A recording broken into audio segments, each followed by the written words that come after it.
A new law in Florida will restrict or ban children from social media. Supporters say it gives them much-needed protection, but it is opposed by tech corporations and free speech and privacy advocates. So what are the arguments for and against? And what's the rest of the world doing? This is Inside Story.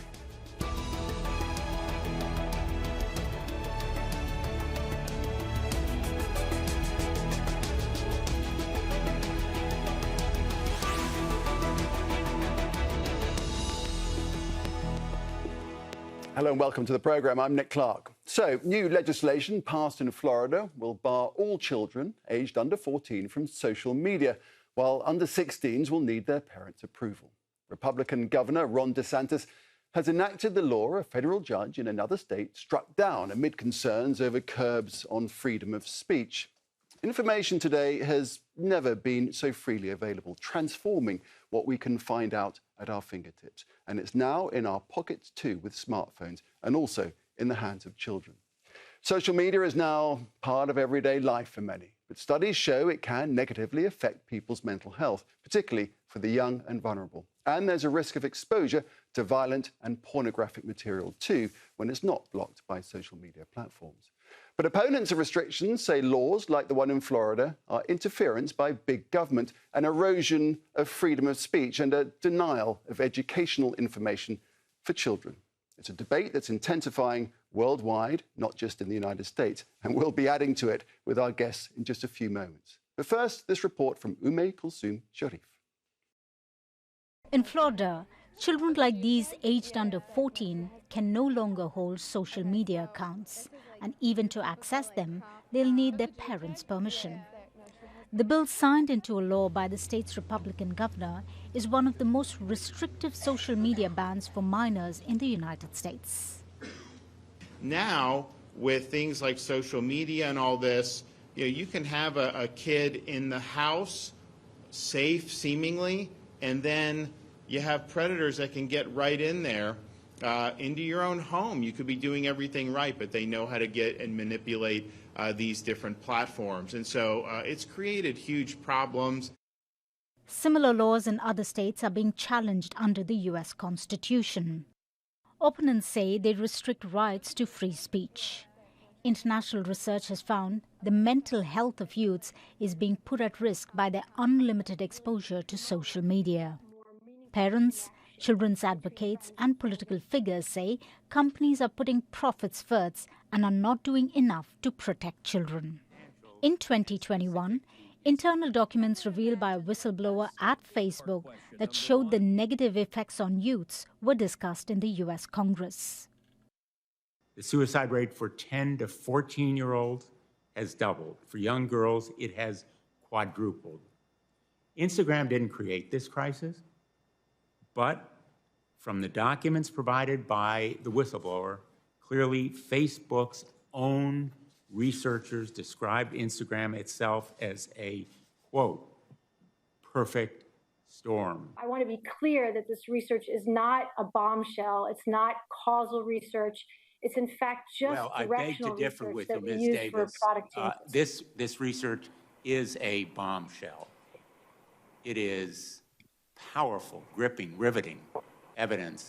With the number of minors using social media rising, concerns are growing that they are at increasing risk of committing suicide, eating disorders, and are being targeted by sexual predators and cyberbullies.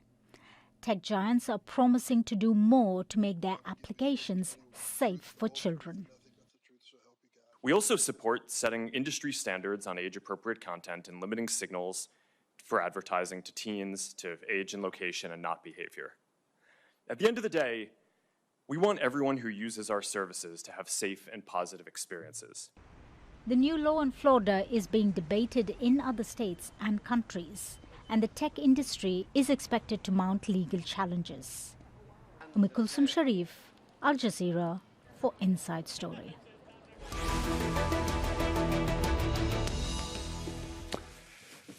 So what is the wider picture beyond Florida? Let's go to our guest now in Edinburgh. Hannah Ortel is the founder of Delay Smartphones, a campaign to protect children from the dangers of smartphones. In Mumbai, in India, Nirali Bhatia is a cyber psychologist and founder of an anti-cyberbullying campaign.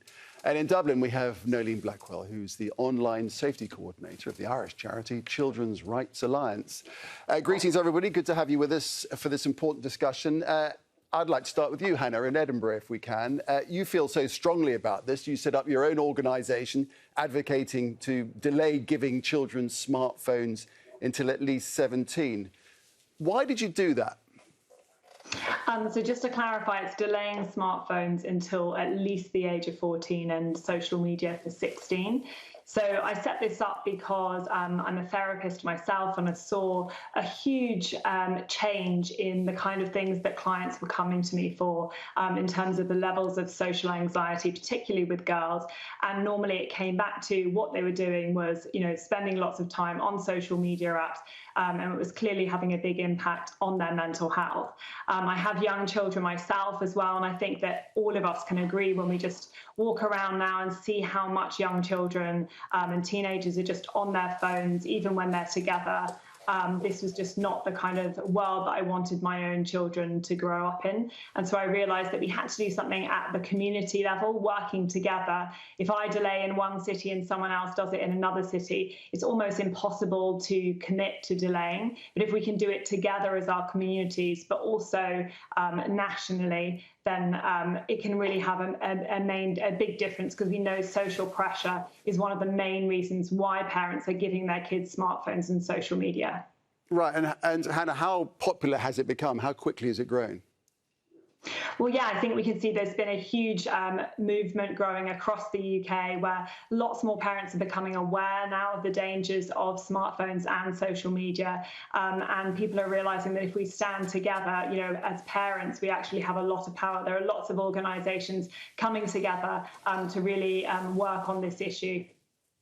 All right, let's go to Nirali in Mumbai in India. You're a cyber psychologist, and there's compelling evidence, isn't there, that the rise of smartphones and social media don't just coincide with the collapse of child mental health. Many say they're the cause of it.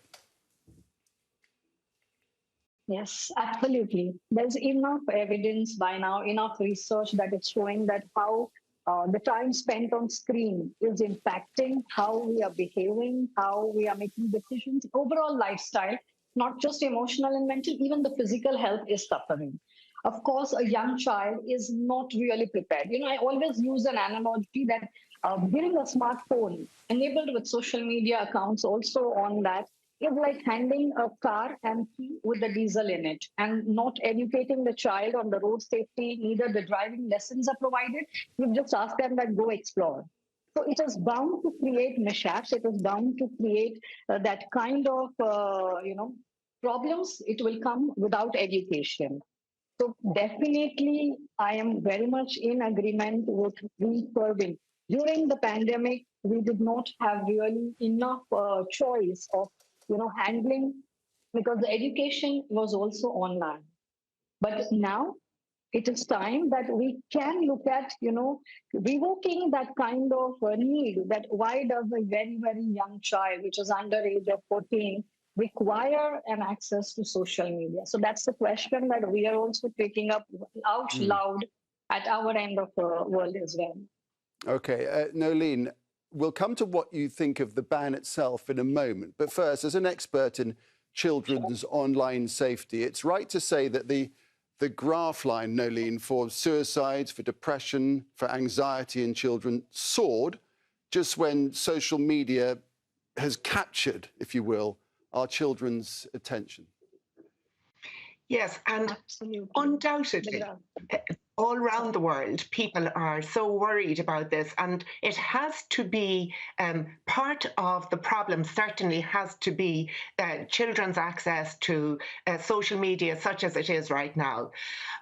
Basically, though, we come at it in a slightly different way in the Children's Rights Alliance, and actually throughout Europe they're coming at it in a slightly different way as well. Rather than banning or saying it doesn't exist, rather than restricting children's rights to the good things about social media, friendship, learning, all of the things we know that they can do, recognizing that the harm happens because of the product that is delivered to us by the social media companies, recognizing recognizing that the social media companies and many other companies on the internet in this digital age are making fantastic profits, enormous profits, by keeping children and other vulnerable adults as well more and more online. And really where we would like to look and see is, why are we allowing a faulty product which has developed over the past 20 years to continue? And why, when we see the faults that are in it, and we can see them in the way it's produced, why aren't we addressing those faults? Why are we punishing children? Now, that's not to say what Hannah was saying about restricting the type of instrument that children access that media on may make total sense along the way. Similarly, not denying the abuse that happens through cyberbullying that Nirali was speaking about. But in some ways, it's looking at it in a different way, recognizing children do have rights to access the best of social media, and then just working out how do we make the product safe for them. OK, I'm going to come to our other guests in a second to allow them to have their view of what you just said. But I just want to just put this to you, Nolene. So at a recent speech in the House of Lords, the US Surgeon General, Vivek Murthy, who was speaking there, told parliamentarians that if social media was a pharmaceutical drug, it would be withdrawn for safety reasons. Yeah. And that would make you think that it's not the companies that are creating social media that need to organise it. It needs to be government legislation. Yeah, and again, that's why throughout Europe, for instance, and in Ireland as well, but throughout Europe, regulation is the biggest show in town right now. There's a lot of recognition very late in the day that companies need to be regulated. We would not agree with the level at which the companies think they need to be regulated, which is very lightly. We would say much more regulation is needed, much more standard, child-friendly, rights-friendly legislation. But undoubtedly, it has to be regulated. We are not going to make this go away. We are not going to keep our children safe by banning them from it. Children will get workarounds around it. They will make their own decisions around what they're looking at. And if we ban it or if we try to restrict it, we really run a risk that children who are vulnerable, who are abused, are the ones who are going to be afraid to report it even more than they are right now, afraid to disclose it to their parents, and their parents will be afraid that they failed. Where, in fact, it's the people who make it, the way they make it addictive is a big part of the problem. Hannah, what's your view on that?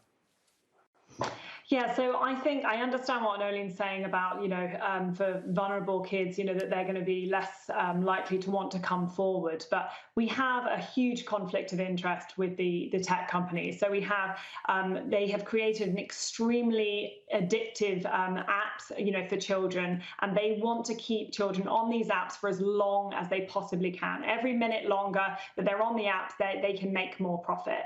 So it's not in their interest to want to get to protect children. And we also have to look at what are all the things that children are not doing when they're spending their lives on social media. So we've gone in just over a decade from a play-based childhood to a phone-based childhood. And so although we can say, oh, no matter what, they'll get workarounds, yes, that's one of the main issues we have with parental controls at the moment. Parents will say, I've set up parental controls, it's fine, they don't have access to this, but it is very easy for them to get around these things. So I think that a ban would be something that would be really welcomed. I think that it would help parents a lot and it would make it a lot easier. What children are being exposed to is, absolutely horrific. And I think that one thing we have to remember is that we can have the same app, the same social media platform. We can have very different experiences depending on our age. So what you and I might see on Facebook compared to a 10-year-old girl will be a very, very different experience. And so we often are looking at it through our own eyes, unless we are actually, looking at what our children are seeing on these apps, constantly monitoring that every single day, which very few parents have the bandwidth for that. And it's very complex to be able to set up those parental controls. Then yes, no, I think that a ban is the only way to go here. And Nirali, what about in India? What efforts are being made there? Are any efforts to get the tech companies to get their act together? Yes, absolutely. Our government is, coming up with the regulations, coming up with India-specific policies that tech giants have to follow. However, it is not enough.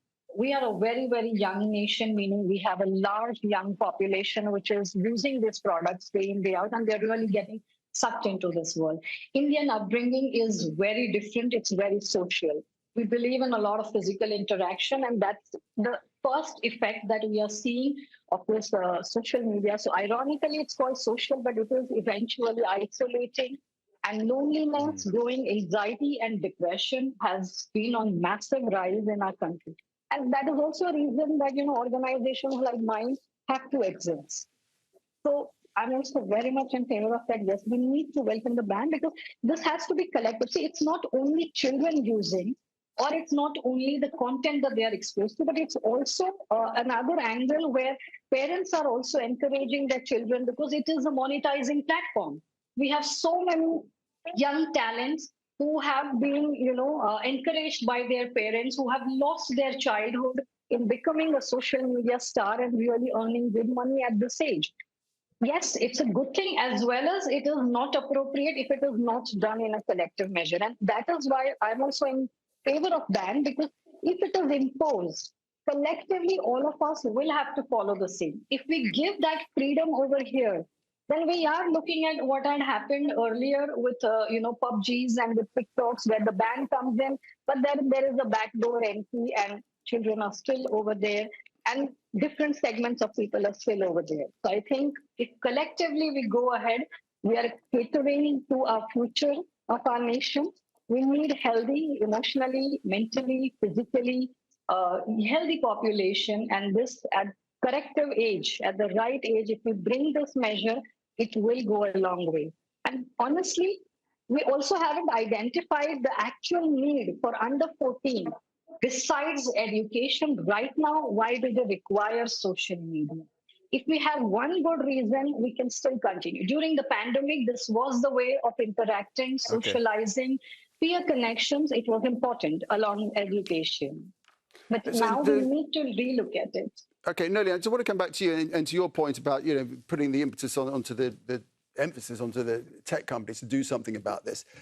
Because as Hannah's just said, the fact is that it's not in their interest to do anything. So that's why legislation is needed, or at least that's why the ban is needed. If we look at what we're talking about here, we are talking about a product that has developed over the past 20 or 30 years, where we really have allowed companies to grow into mega corporations with huge profits and with almost no supervision of what they were doing. Inevitably, those companies are going to put their commercial interests first. This is true of a whole lot of other areas. It's true of cars. It's true of financial products. And over time, all of these have had to be regulated. They have been obliged to take the public interest into account, to take the rights of children into account, and to take the rights not to harm people into account. They will not do it of their own accord, or they won't do it sufficiently of their own accord. This is where our leaders cannot let them off the hook by saying we will stop people using the products and we'll put all the responsibility on the users, and where they're young users, on their parents. We have to, and our legislators around the world have to take on these enormous commercial interests and say, you could do it much better. The simplest things, you should not be able to auto-scroll forever.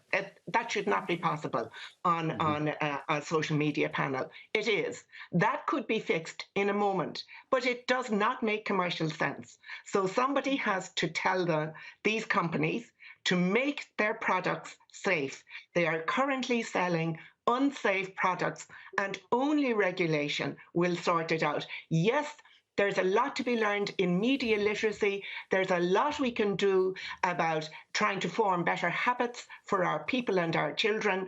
But ultimately, if they are not if they are not sanctioned, if they are not stopped at the level of legislation and regulation, not only will children find their way around it, the big commercial companies will also find ways around whatever it is, and they will not be stopped from doing the harm that currently we see. Right. Hannah, if the onus is put onto the social media companies, what is it that they need to do?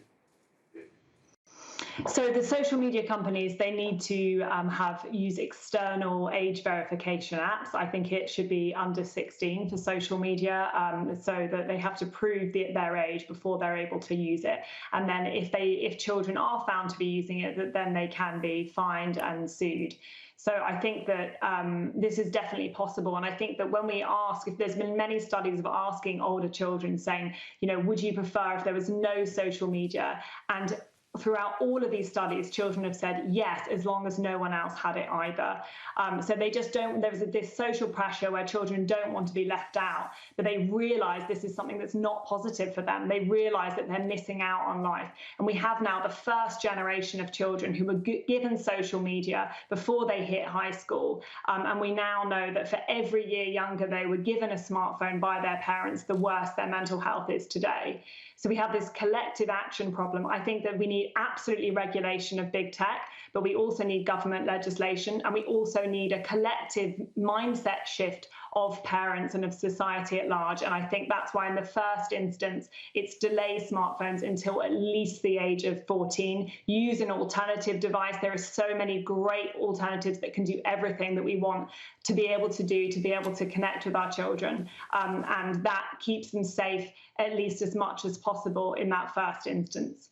Right. This is a question to all of you, really, but first we'll start with Nirali.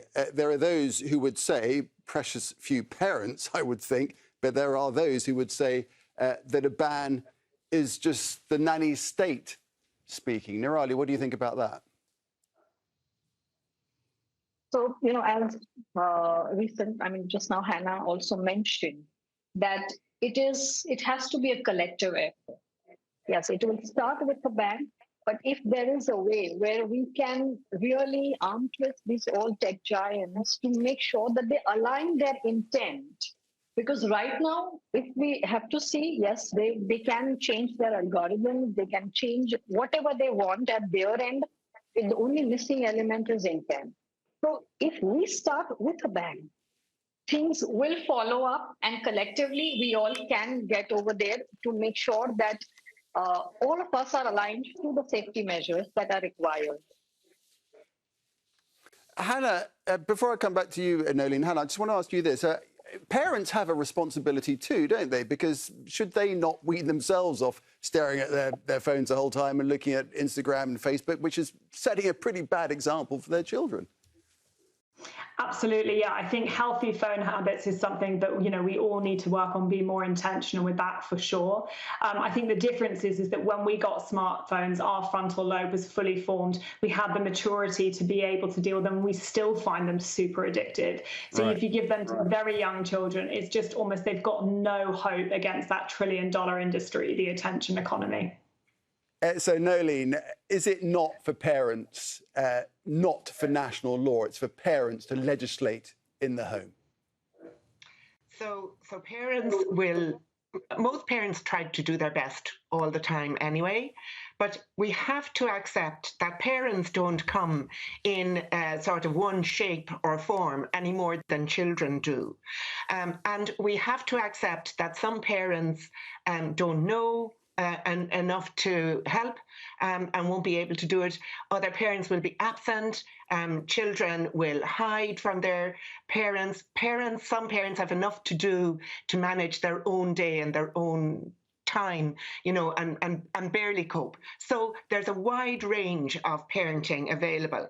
And while parental controls and parental help and parental conversations, all of these are things that we need to work on to help people have better conversations within their own families about their own habits as well as the habits of their children. But nonetheless, we cannot make parents bear the responsibility or the shame or the feeling that they're inadequate because they're not able to manage the controls properly. And it is yet again taking the focus of the person producing the product, putting the product onto our table and saying, parents, you have to make sure the child doesn't consume that addictive product across the way. So, look, it's part of a solution that we all know more about it, that there's better literacy, but it isn't an answer to stopping children from harm, nor should parents be tasked with that responsibility.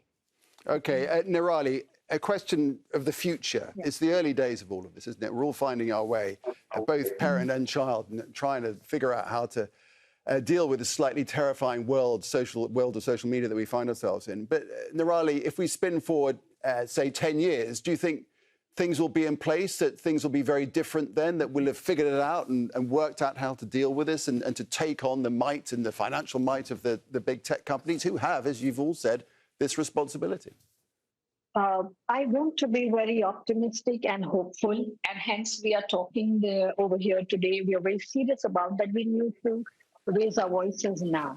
10 years down the line, if we want a healthy generation, and with all the tech advancements, we have to make sure that we align it to the right intent in terms of exposure, in terms of safety, all of this. So along with education, awareness, technology is never bad. It's the purpose or the intent for which we use it makes it good or bad. So for that, we need education and awareness at all fronts, the user as well as the producer. If we align this, if we have enough regulation, if we have good controls, legislations in place, then I think we can have a great future ahead with this advanced technology and make it absolutely normal to use it without any harm. Hannah, same question to you. Thanks, Nirali. Sorry, we're wrapping up the programme now. So, Hannah, just want to throw that question to you. How do you feel about the future? It's a very difficult time right now for everybody. What do you think is going to be happening in the next 5 to 10 years? Yes, well, we're going to see huge changes with AI and virtual reality, and that's exactly why we have to get a grip on this now to protect children. I think that the tech companies are not going to mark their own homework. We need to be the ones to put regulation and force them to regulate themselves. We need the laws, and we need parents and schools to all come together on this. All right. Great discussion. So much more to be said, but we've run out of time. Thanks so much, Hannah Ortel, Nirali Bhatia, and Nolene Blackwell. Thanks very much indeed. Thank you. And thanks for watching. Don't forget, you can catch up with the programme at any time by visiting our website, aljazeera.com. And for further discussion, just go to our Facebook page. That's facebook.com/AJ Inside Story. And you can also join the conversation on X. Our handle is @AJ Inside Story. From me, Nick Clark, and the whole team here, it's goodbye for now.